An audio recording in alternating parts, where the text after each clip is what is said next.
more serious matters with Sir Liam Fox, former Conservative Defence Secretary, joins us on the line. Very good morning to you, Liam. Morning, Julia. Thanks for joining us. Well, just on that exchange we've just been playing, what did you make of I mean, it was just an analogy that Trump was using that Mark Rutte picked up on, but Donald Trump is clearly enjoying it. But actually, there's quite a lot of truth in that sort of daddy analogy, isn't there? Yeah, I think it's a playful aside, and I think it's pretty pathetic that that's become the main story from what was one of the most important NATO summits. And I think I'm afraid it shows a total trivialization in parts of the media that it was a funny aside. Yeah. This is not the main story. No, of course it's not the main story. We have been discussing for quite some time on this show the main story, which is our need to be able to defend ourselves and our allies, and I would say also the likes of Israel and Ukraine. And they've certainly been played as a win by Donald Trump that he'd got this commitment from not all but most countries, and he was making it very clear. I mean, Spain, I don't think are going to get. They ain't going to get some very good trade deals coming very soon when it comes to their refusal to go up to 5% of GDP on defence. But it's not really what it sounds like on, in the headlines, because it's 3.5% on defence, and it's, by by later this decade, and the 5% is by 2035. And it's actually a lot of it is border security and things like that, which come normally out of Home Office budgets and the like. Are we doing enough to defend our nation states, our allies, from the clear and obvious danger posed by countries like Russia, Iran, and China? Well, you make a very good point there, Julia. And of course, NATO is both a military and a political alliance.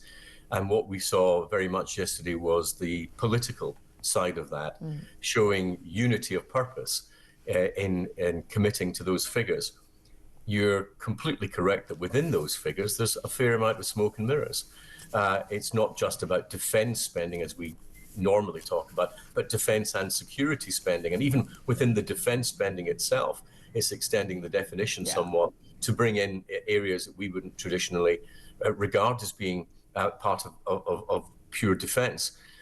There are some positives to take from it. I think that European NATO is finally, belatedly, recognizing that it must carry more of the load of collective defense in NATO. I think that's driven by countries like Poland, for example, the new German government, very much, and of course with Finland and Sweden being there. So there's a realization that this is an urgent problem that needs to be addressed. I think for the United Kingdom, of course, we start way ahead of most in being the sixth biggest military in the world. But I think, as you and I have discussed on this program before, it's not just what we spend, it's what we spend it on. Yeah. And each of those NATO countries could spend more money. They could spend it on more manpower without giving any greater collective capability to NATO. And what is necessary from the European part of NATO is that they sit down and work out what they need to do, each of them, given that no country in Europe has a big enough economy to provide full spectrum defense. What roles will they play as a genuine alliance? What capabilities will they bring to that? And we bring the nuclear umbrella, which is a big part of our defence spending, but we don't have a very large, army, for instance. So different countries provide different resources. Well, so for the United Kingdom, we are a maritime nation. 94% of our trade goes by sea routes. We therefore require the ability to maintain the security of the global maritime network. We have a nuclear deterrent. So it's quite right, I think, that if we're bringing not only that, but we're bringing carrier strike capability with our new carriers, which no other country in European NATO actually has, which is able to be interoperable with the US Marine Corps, we're bringing something different there.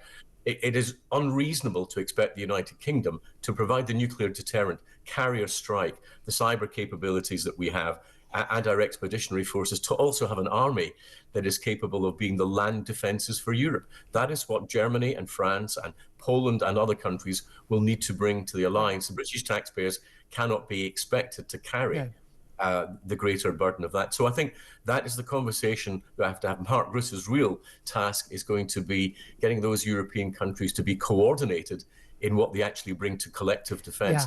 just about the numbers, how you spend the No, numbers. exactly. And Philip Ingram was just making a point a little bit earlier about, in terms of what the Russian economy, okay, in a hot war in Ukraine at the current time, through their choice, but it's basically a military economy at the moment, but what they're spending, with a much smaller economy, I think smaller economy than Italy's, that they are able to be churning out a huge amount of military hardware, way more than much bigger economies are doing. We don't spend the money we spend very well. Well, this is the Russian problem at the moment. 45% of the GDP is being diverted into the military or the war in Ukraine. That leaves the wealth-creating bit of their economy much smaller. Yeah. And it's much easier to translate a peace economy into a war economy than vice versa. The Russian base rate's 21%, their inflation rate's 11%. That would be intolerable in a democracy. The banking system is effectively bankrupt, and their fiscal rules are all bent. They can't maintain this for any period of time. And one of the conversations we should be having in the West is, how do we use our economic strength to outlast Russia? Yeah, well, for a start, we need to make sure those sanctions are working properly. So instead of saying, "Oh, we won't export anything or buy anything from Russia," not allowing third-party countries, the stands, India and the others, to just basically to use their, buy our stuff or buy their stuff and sell it and become the middleman. We could stop that. We also have unintended consequences of our sanctions. For example, what we should be trying to encourage is capital flight out of Russia. And yet the sanction structure makes it very difficult for any of the oligarchs to put their money, get their money out into Europe. Yeah. And, we need to rethink that. We need to be having a combination of an economic strategy in dealing with Russia's war machine, as well as the political and military. Did you detect, lots of focus has been on Iran and Israel lately, but of course the war, and Gaza sort of went off the agenda for a bit. Ukraine has been off the agenda. I know Zelensky was at the NATO meeting, desperate to become a member of NATO. That not looking likely on the cards at all. Did you detect a softening, though, in Donald Trump's stance on Ukraine? There was certainly a sympathetic exchange with a reporter. I don't know whether you could read anything into that, who's from Ukraine, and her husband is fighting on the front line there. But did you detect at all that there's more likelihood that Donald Trump is coming round to the idea that, that Ukraine needs the same sort of help that Israel needs? Well, there's a pattern of behavior. George W. said that he looked into Putin's eyes and saw his soul, but he was soon, enlightened to the reality of Putin. I remember David Cameron doing the same. Emmanuel Macron did the same. President Obama did the same. All decent people eventually come to the conclusion that you cannot do business with Vladimir Putin. Once KGB, always KGB. And I think Donald Trump's coming to that same conclusion, that however much you want to do business and however much it might be beneficial to do business with Putin, you cannot do it. He cannot be accommodated. And I think that Donald Trump, has handled the Iranian situation very well. I think he made it, people wondered what were his policies. His policies were Israel has a right to exist. Iran will not get a nuclear bomb. The Abraham Accords are the best way forward diplomatically for the region. And people wondered whether he meant it. Well, now they know that he did. They know he did. And it's interesting, actually, after all that fuss and to-do about an internal government report suggesting that Iran's nuclear capability only been put back by a matter of months rather than obliterated, as Donald Trump claimed. I don't think you're ever going to obliterate any nuclear capability. But now a CIA report sort of backing up Donald Trump, saying there has been a serious impact on Iran's nuclear capability, which surely the whole world should welcome.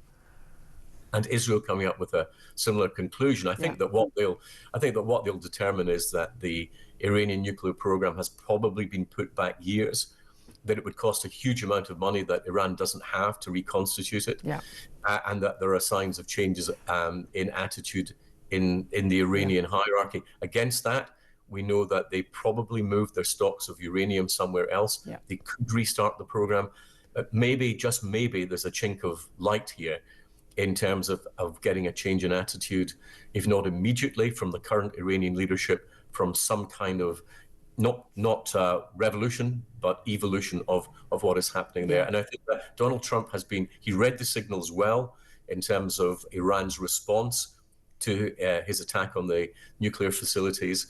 And I think that he has actually been a force for tremendous good here in holding back, particularly what would have been, I think, a disastrous Israeli response that would have been disproportionate. So I think the president goes back to Washington very much strengthened internationally and probably domestically too. Yeah, indeed. It's been very interesting. Can I just ask you about a completely different story? We've been talking about this all this morning. As a former GP yourself by training, before you went into politics, big ongoing debate about welfare reform. Prime Minister reported to be watering down his welfare reform. It's coming for a vote next Tuesday with up to 130 Labour MPs, backbenchers saying, we're just not going to vote for it. We're going to basically make it not happen. He's under an awful lot of pressure. Leaving aside the politics of that, as a former GP, someone who'd have patients coming in unable to work or incapacitated or needing help for independent life, needing things like PIP, Personal Independence Payments, do you think those reforms go too far? Should they be watered down or should they be strengthened? No, I think the government, in fact, is on the right course here in terms of bringing down our welfare bill. The idea that people in Britain are much more unhealthy and more of them are disabled than ever before, given that the sort of society we live in, is untenable. I think that we cannot afford a welfare bill because the welfare bill of this size actually crowds out funding we need in other places, including healthcare itself, including in education and including in defence. And I think that an addiction to welfare has probably done more to harm Western states than any actions from any of our enemies. I think an addiction to welfarism is an enfeebling process that actually makes people too dependent on the state and diminishes personal responsibility. And if the only value you know you've got is what the state gives you for doing nothing, how can you know what value you could be to yourself, your family, and your community? There's a big moral debate to be had here on welfare, as well as the numbers. The government is quite right, and they're suffering, of course, from the fact that they've got such a big majority with lots of people who never expected to be in Parliament, and I'm perfectly sure Keir Starmer never expected to have in Parliament either. No, indeed. Absolutely fascinating to talk to you. Sir Liam Fox, former Conservative Defence Secretary, former GP, asking him about that. Thank you very much. Brief word from Philip Ingram. I just want to correct Sir Liam on a couple of things. The French have got a carrier strike capability. It's not fifth generation. It doesn't integrate with the Americans as well. He did make that proviso that can interact with the Americans. Exactly, but it's currently deployed in Mission Clemenceau 25 in the Pacific, and the Italians have got a very limited capability. OK, all right then. All right, Mr. Pedant in the corner there.